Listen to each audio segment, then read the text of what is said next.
Hey guys, it's Ananas here once again, bring you yet another Total War Warhammer Online Battle commentary. Pardon my voice, I'm down with a cold, but today I'll be bringing you guys a Dwarf versus Vampire Counts battle, and it's gonna feature the Skyhammer Gyro Bomber over here.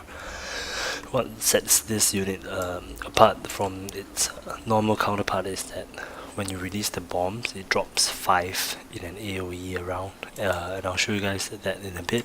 So let's take a look at my main build over here. I have 4 units of miners. These guys, they don't have blasting charges on them. For my general, I have Thorgrim Grudgebearer, and I have the buff that gives my army plus 8 melee attack as well as plus 12 melee attack. So the purpose of this dwarf army is to buff up most of my standard infantry. I have some long beards, as you guys can see, and they have a pretty high melee attack of 48. That's with Thorgrim as well as my runesmith with plus another 3 melee attack if I remember correctly.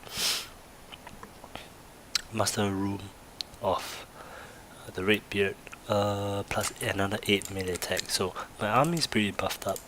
I only have 2 units of rangers because facing the vampire counts I don't really need that much ranged units. I have 2 units of slayers as well. So 4 long beards with great weapons and 2 units of slayers to counter any cavalry or monster units that my opponent might throw at me.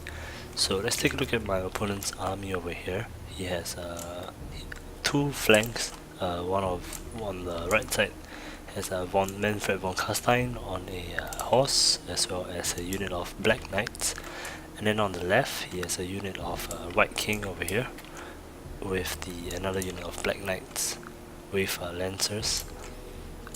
And for his middle section over here, he has 2 units of Cane Wraiths and 3 units of Graveguard with great weapons, a unit of Necromancer, and 2 units of Crypt Horrors. So, quite a, if I say so myself, quite a weak front line. If I'm playing as the vampires, I prefer a heavier mix of frontline units. These units over here, I can take care of them pretty easily, especially with my Gyro Bombers, which does damage against the Cane Wraiths. These guys are ethereal, so physical damage won't hurt them a lot, but the bombers will do quite a bit of the bombs will do quite a bit of damage to them. So the main engagement is going to start pretty soon. He's going to send his cavalry to the backs, but I have 2 units of slayers over here, and these guys are going to hold them in place. So the fight is going to start over here. My miners, take note they are armor piercing, so they are the front line, very cheap unit, but because of the buff of my runesmith as well as Thorgrim, they can hold their own pretty well.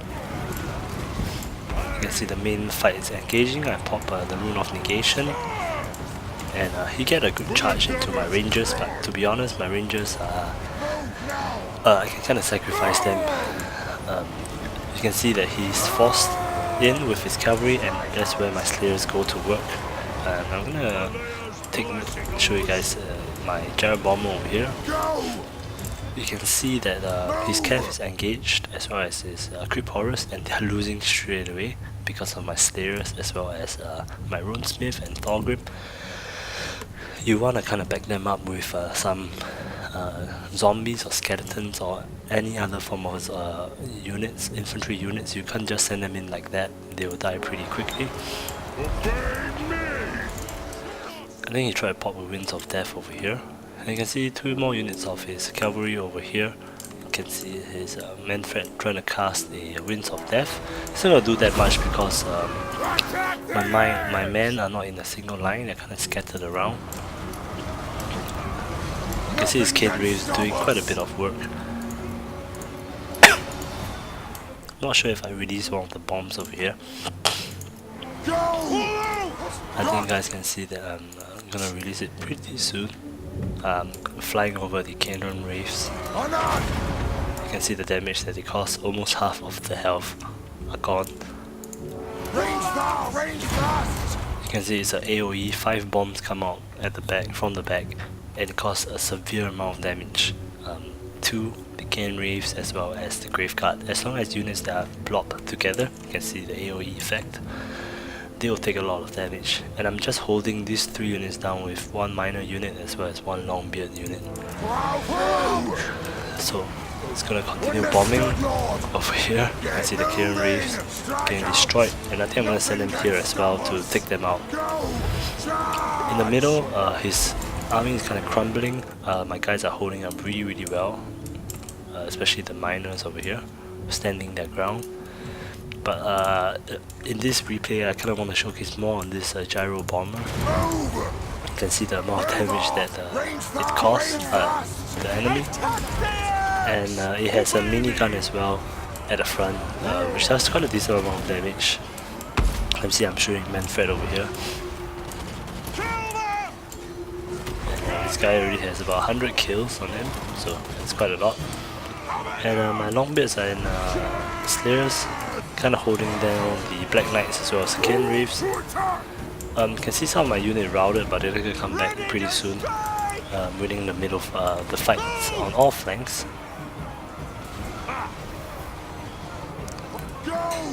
Because of the buff Thorgrim has, as well as the Runesmith.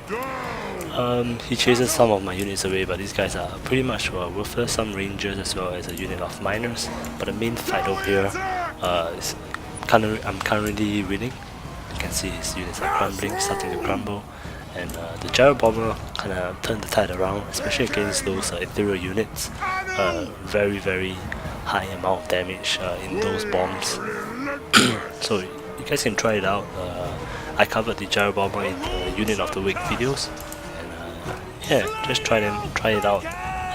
Pretty expensive unit, but if you use it well and protect it, don't just send it to die. Watch out for enemy missile units, because I can take them out really fast. And yeah, it's a pretty fun unit to use, and I hope I showed that in this battle. Once again, so sorry for my voice, and yeah, hope you guys enjoyed this battle, and I'll see you guys in the next one. Take care guys, bye.